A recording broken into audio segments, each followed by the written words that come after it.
Hello, for my final exam, I wanted to talk about the Don't Say Gay bills that are being written into legislation in many US states and LGBTQ issues in education in general. So my first picture is just a bit of an overview of the bill. It's the House Bill 1557 in Florida, but there are similar bills in other states such as Alabama. It prohibits classroom instruction on sexual orientation or gender identity in kindergarten through third grade and prohibits instruction that is not age appropriate for students.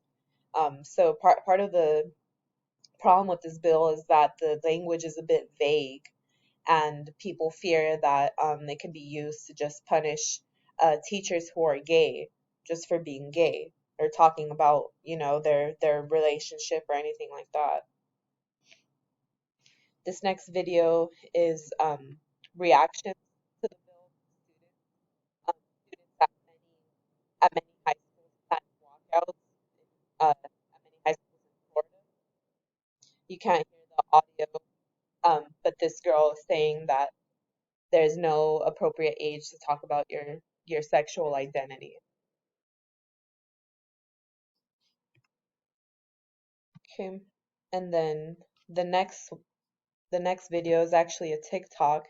I like the shots that person got. This is the person that was actually involved in the protest, one of the high schoolers at one of the schools in Florida.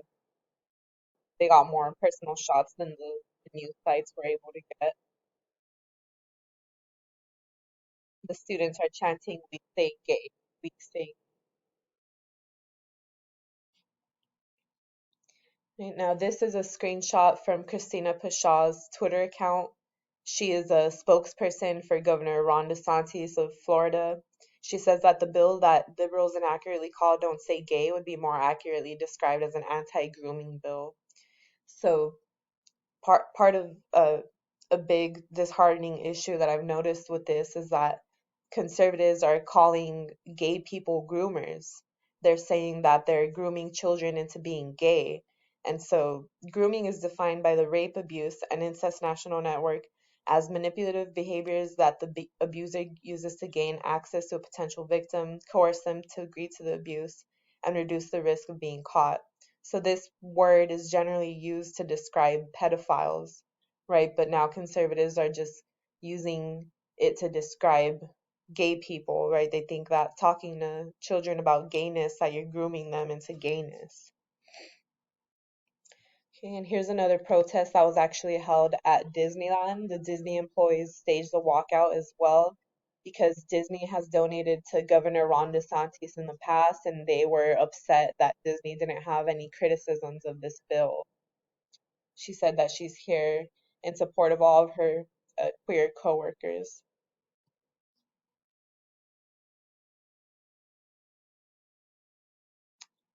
This was a statement released by Disney after the protest happened, condemning the bill. And then there were conservative reactions to that. This is actually a conservative protest in which they're saying grooming is wrong, grooming is wrong, grooming is wrong.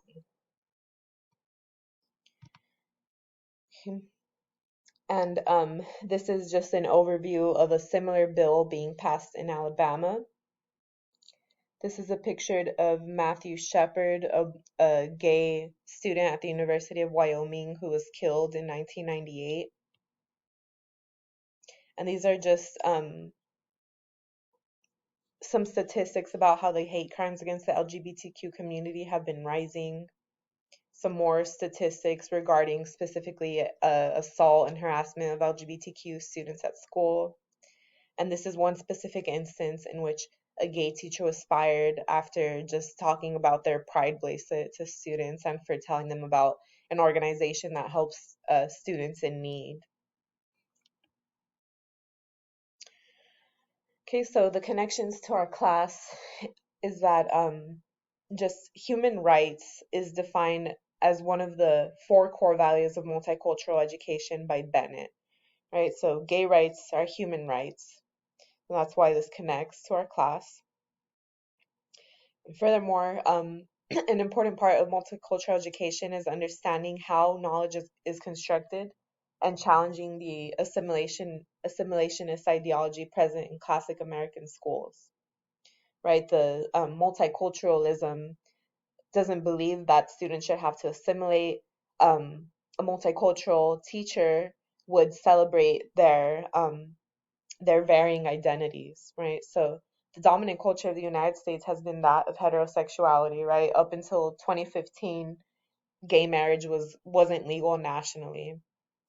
So since heterosexuality has dominated our culture, it is important as multiculturalists to question how that's affected um, how that's affected our academics, right? We might always be assuming straightness, or we might assume that straightness is what's natural and stuff like that, right? So we have to keep in mind positionality and how the identity of the scholars might be affecting the knowledge that we're constructing, right? Scholars who are straight may have subconscious or conscious biases against gay people, which um, the our students read and internalize in the homophobia.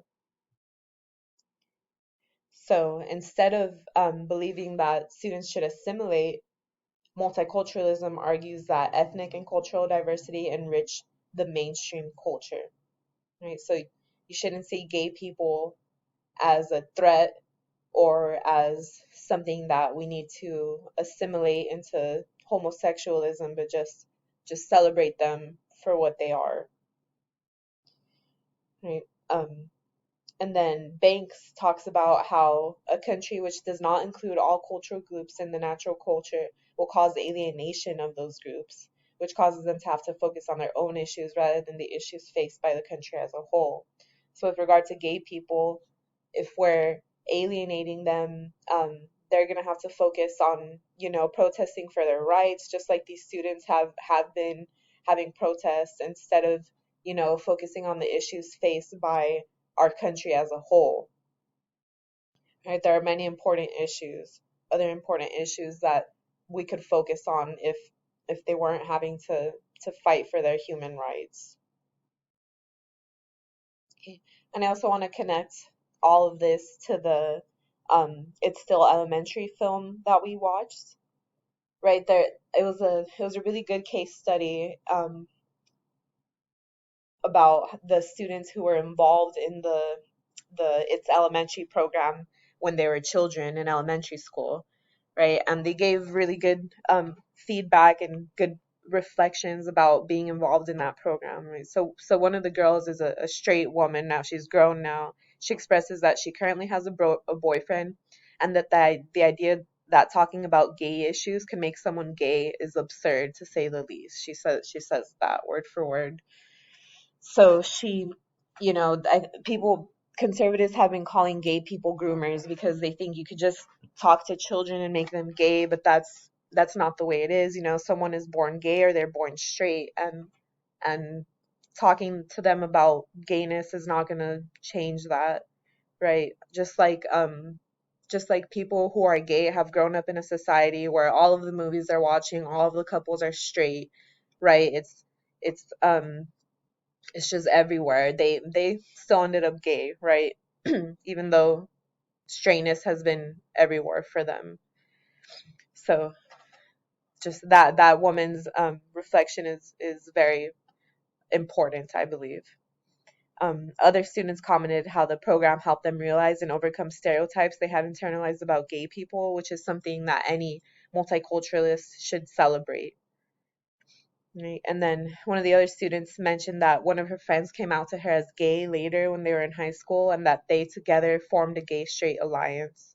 And I think that type of social action is the very goal and the most important part of multicultural education, for students to change their schools and their societies for the better. And that's exactly what these people who talked about gay issues in elementary school ended up doing. And finally, one of the students is gay, and he mentions that the program helped them come to terms with his sexuality, and he felt supported and validated by the program. Right? So it's not going to make students gay if you talk about gay issues, but it will help gay students feel accepted and loved. Thank you.